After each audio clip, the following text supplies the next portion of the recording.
Smell that. Two-stroke. Yep. It's a miracle that Dad is actually still working into his later life. This is going straight to the pool. You should use it, Dad. If you had asked people in the mid-90s, is Dad going to be one of the last actors left standing in Australia, no one would have picked it. Nobody.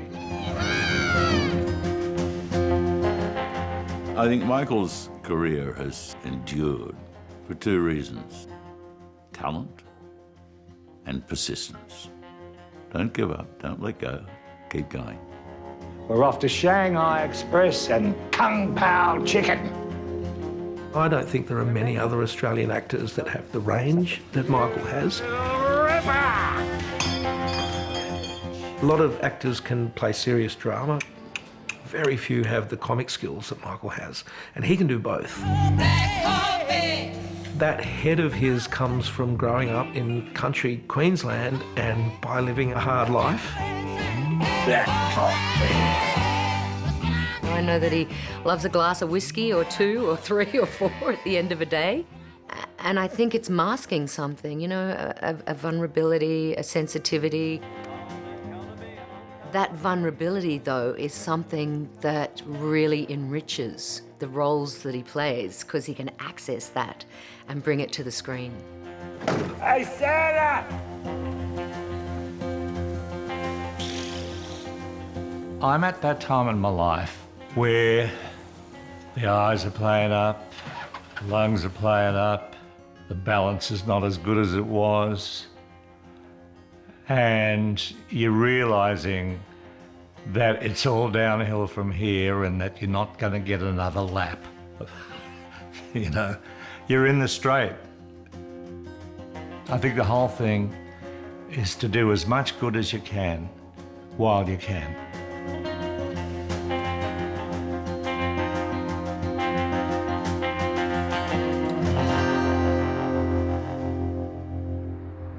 There's a track grinding back along an old familiar track along the road to Narrabri.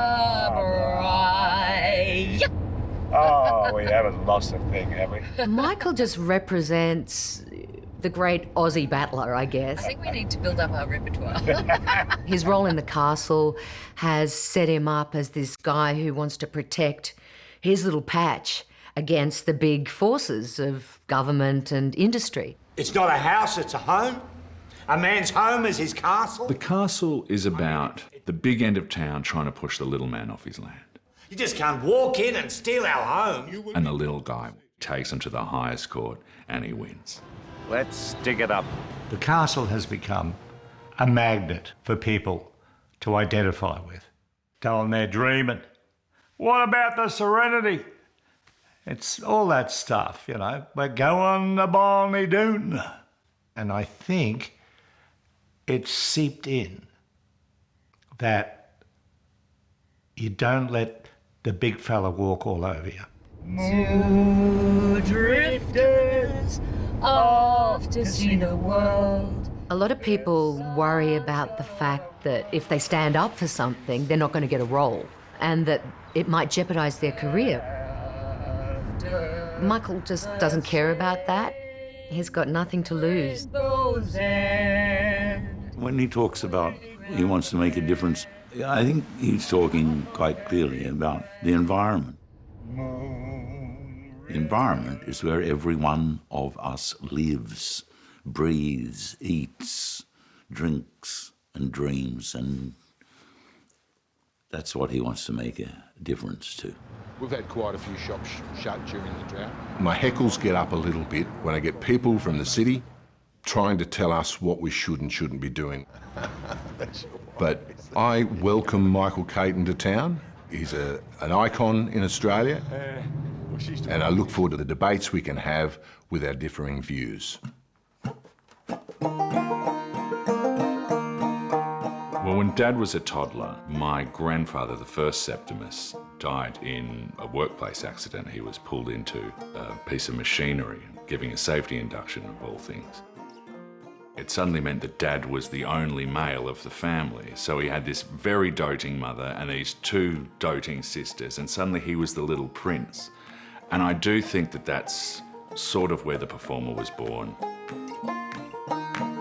When Dad was killed at Billawheeler, we moved back to Longreach, Queensland for a couple of years. All our family were there. After that, we went to Brisbane and Mum opened a shop. But all my life, I would go back to the bush. When Dad was a young teenager, he went to a boarding school in Gympie, about 2 hours north of Brisbane. I majored in school concerts and failed all my exams. But it was the most wonderful experience. As a young actor in Brisbane, there was pretty much only one place you could work, and that was the 12th Night Theatre. And that's where he first met Jack Thompson. And at that time, Dad was selling windmills. Jack was a soldier. There was a production that both of us were in the middle of this dark, dark play. The theatre was in uproarious laughter suddenly. And I don't know, what is that? I went into the wings and looked out, and there was Michael. Just had the whole theatre in stitches. It was wonderful, his timing and his sense of comedy. It was wonderful. Jack moved from Brisbane to Sydney first. It would have been about 68. And then I followed a couple of years later. We lived in a 3-story terrace house in Jersey Road. Wallara, at that stage, was still quite bohemian. This house was just like boho central. And I went there when I was about 6 or 7 to have French lessons with one of the boarders. Michael was one of them. But my eyes and mind were being blown by everything else I was seeing around me, which was, you know, actors, artists, bohemians everywhere. It was just such an exciting place to be.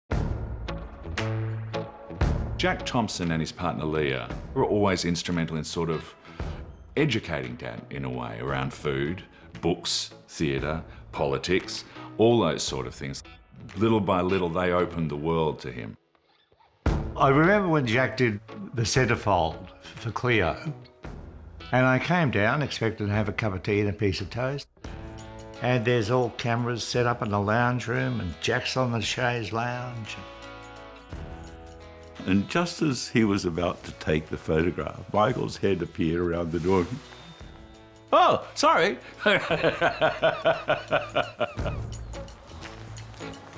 Hello. What's happening? Are you auditioning for Father Christmas? How are you, darling?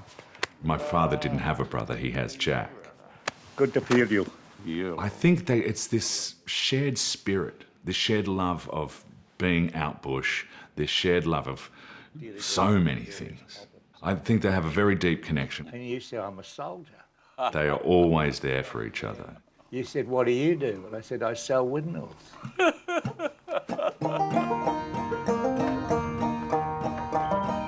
Dad's only had a couple of real jobs other than actor. He was a wool broker, and then he sold Comet windmills. From that point on, he's had this passion and fascination for irrigation and underground aquifers. When I was 22, I got a job with Comet windmills. It was in the middle of a terrible drought. There was no surface water left, and all that was left was the artesian basin, which naturally flows, and the sub-artesian basin, which is down 100 to 300 feet, which you have to pump. And I realised that the most important thing is not gold or silver, it's water. And without that, the Australian grazing industry and a lot of the farmers are buggered. I love a sunburned country. The land of sleeping swains, of drought and doubts and dangers, of trouts and flooding drains. I've known Nell since she was an ankle biter, and then in 2014, I think it was, we caught up at an environmental launch against gas and coal mining and decided to join forces with the farmers. I think we're probably old rat bags, you know, we're plot thickeners, we're shit stirrers, perhaps. And that's the glue that binds us. Michael is very passionate about the environment, and he always has been. We're taking you back to explore Narrabri. Michael and Nell have been campaigning against coal seam gas in northwest New South Wales.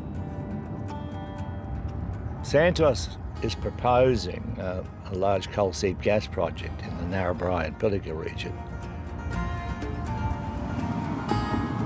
Well, many farmers are opposing it because they believe extracting the gas could deplete the underground water supply and possibly contaminate it. The project is supposed to supply up to half of New South Wales gas needs. Well, Narrabri Shire is very much in support of the project. CAMPBELL Shire isn't.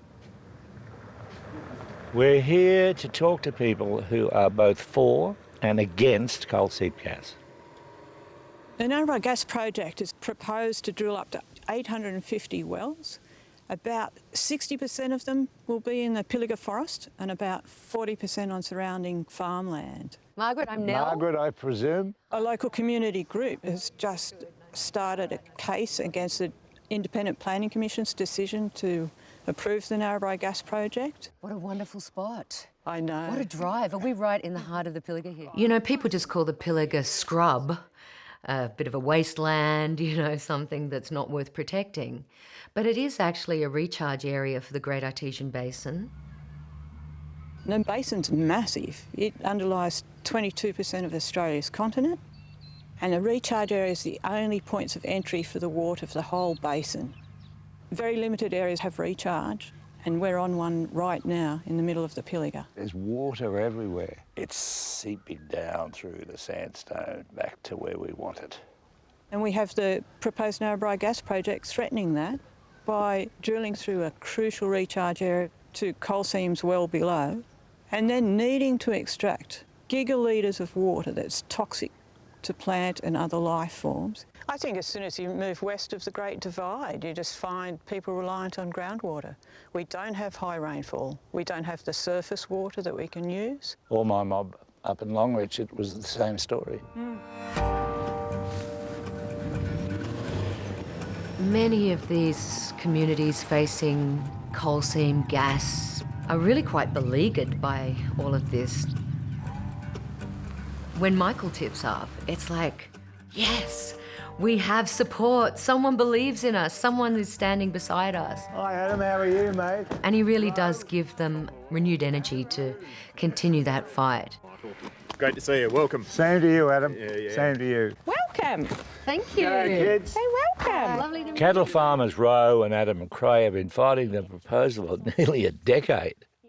The community simply can't function without that artesian water because it's our only permanent, secure source of fresh water. One coal seam gas well will use thousands of litres of water every single day. Now you put 850 of those across one of the key recharge zones of the Great Artesian Basin and you could have a depletion issue. So is that the spot, though, where the pipeline's going to go? Yes. The McRaes are upset about a proposed pipeline that runs right through their property carrying the gas. If it takes out of our business one of our major farming paddocks, we're looking at, you know, not being profitable or viable as a business. What alternative do we have then to fight? I really do worry for you. People really connect with him. People relate to him, you know? They really relate to the characters that he's played. Because often he just plays the average Aussie bloke. My dad has always been sort of a journeyman actor. He was always the guy in the background, the good friend. And then all of a sudden, he got Uncle Harry in the Sullivans, and that really changed his life. It'd be a better world. Competition brings out the best in a man if he's capable. Harry. The Sullivans was that big leap, because I hadn't done a lot of film. And there you are, learning how to act in front of a couple of million people every week. What are you doing in there, Harry? Oh, well, I'm stuck. You fell in? Uncle Harry was the ne'er-do-well uncle that always had schemes. And people just identified with him. They all knew someone like Harry. You sure you're not a bit too overdressed, mate? Oh, for the judge. No, I got the bag of fruit, mate. I thought I might bail some water out of the shelter first. He became a household name. It wasn't Michael Caton, it was Harry. But that's what happens. You are known as the character. Michael, that's him. And so you lose your anonymity. You got me. And then you discovered fame. And I think in the back of your mind, you'd always wanted fame. I'll be famous. And then when fame happens, and like most comedy people, you're a bit paranoid. You think everyone's looking at you, and they are. You got something happening. Now get over your shoulder. I actually sort of became really self-conscious. I mean, we're in a bumper season now, the Castlereagh's running. Well, the period after the Sullivans, I remember it being a very hard time.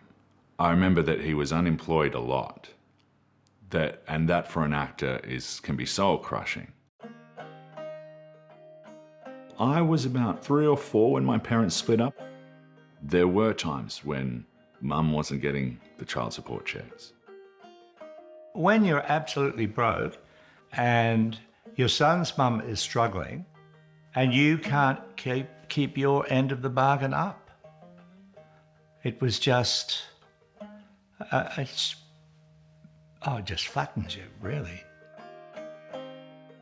I hadn't worked for 12 months and I'd been in a really black depression. And for the first time I couldn't see the light at the end of the tunnel.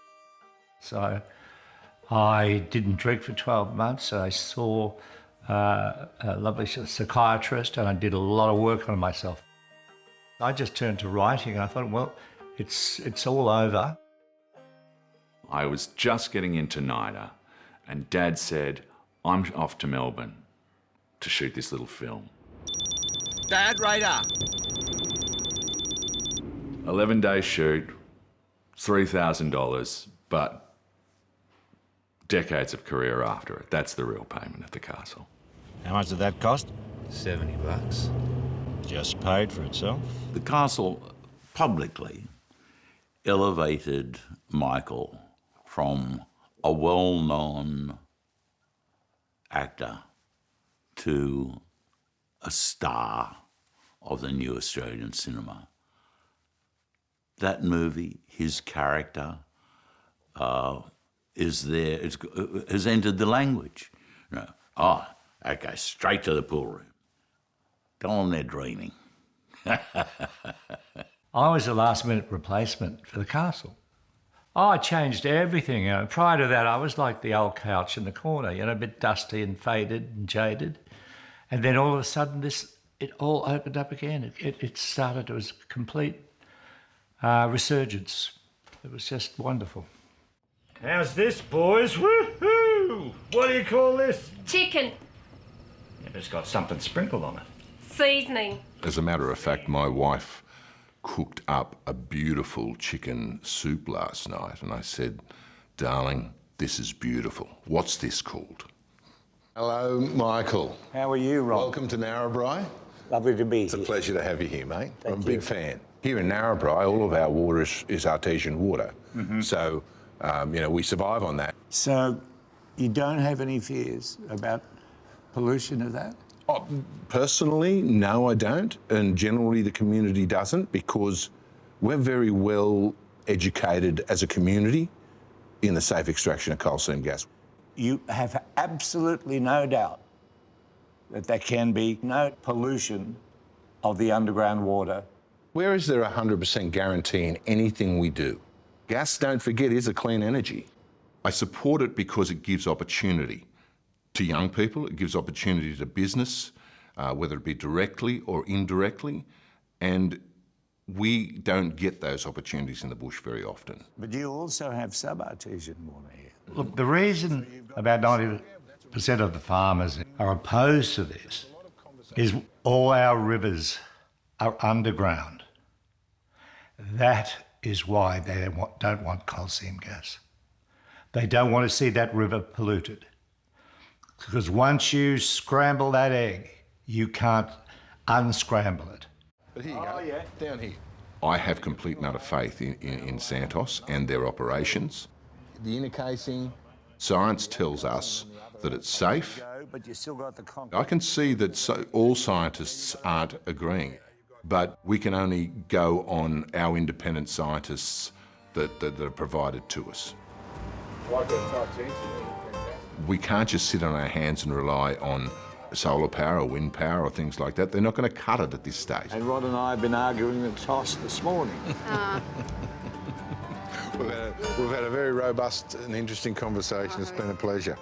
I don't think, in terms of the conversation with the Mayor of Narrabri, that either of us really changed where we stand.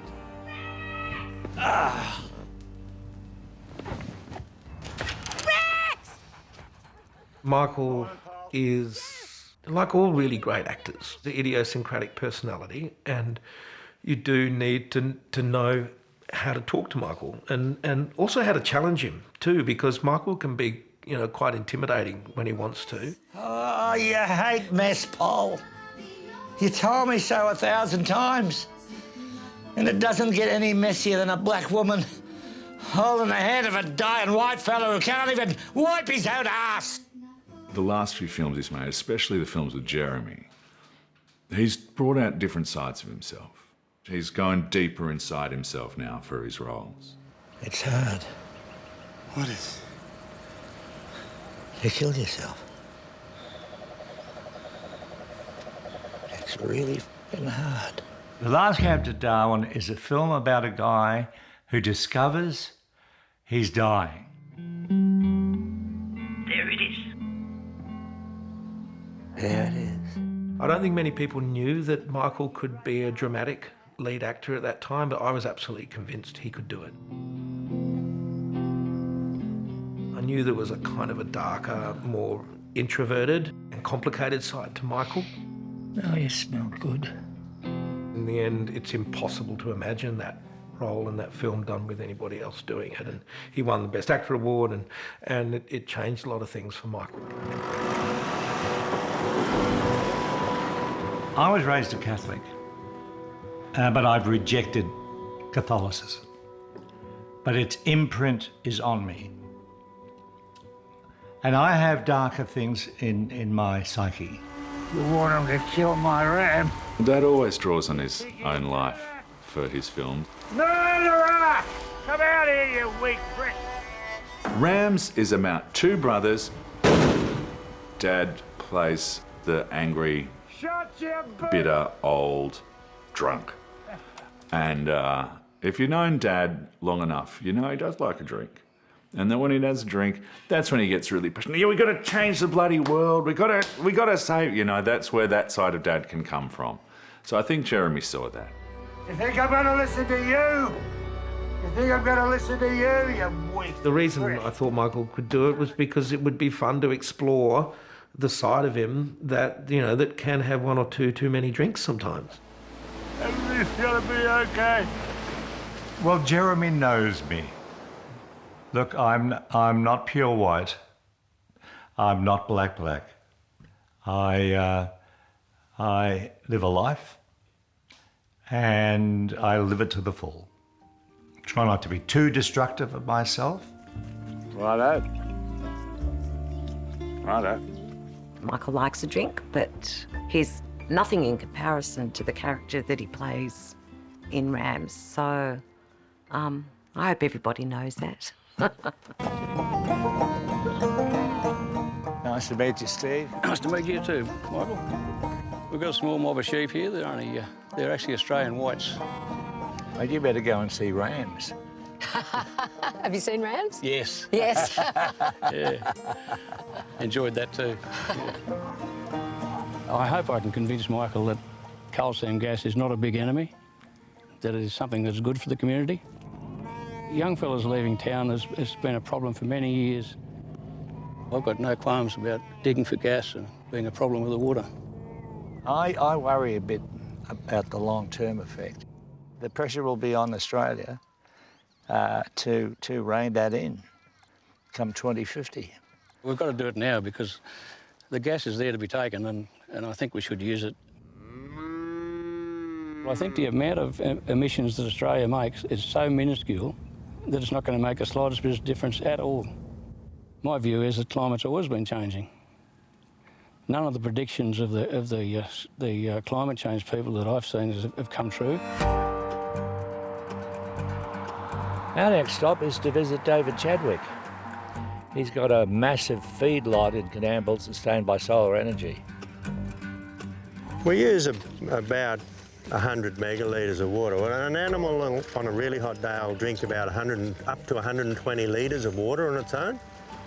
And so all of that is underground water? Yes, it's all from the Great Artesian Basin. Coal seam gas mining is our single greatest threat. Gas is very much the outdated technology. It's a filthy industry. Now, we've put in a 99.97 kilowatt solar system, which is as big as you can go before you become industrial, because we need to A, get our carbon footprint down, but also B, we need to control our energy costs. There's hundreds and hundreds of jobs created through renewable and sustainable jobs versus questionable job numbers in the gas industry.